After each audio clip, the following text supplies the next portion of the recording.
I have discovered na meron palang nagbebenta ng mga undelivered packages dito sa Borno, and it's called King Collies. They sell lost packages from e-shops like Temu or any other online shops available in Borno.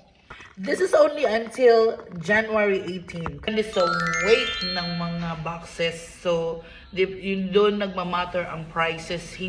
Para siyang mystery box. Mga mystery boxes, mga 5 kilos, may mga maliliit lang. Malay mo, from regular to premium.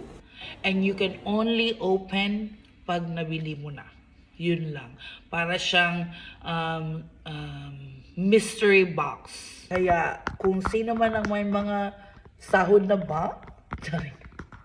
Sahod nyo na ba? Or may mga time kayo pumunta sa photo room, bilis na. It's ongoing until January 18 only.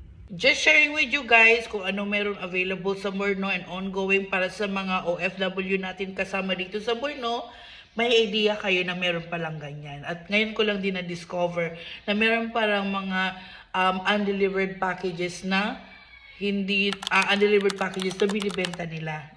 Follow me in my journey to discover the new things here in Brno, Czech Republic.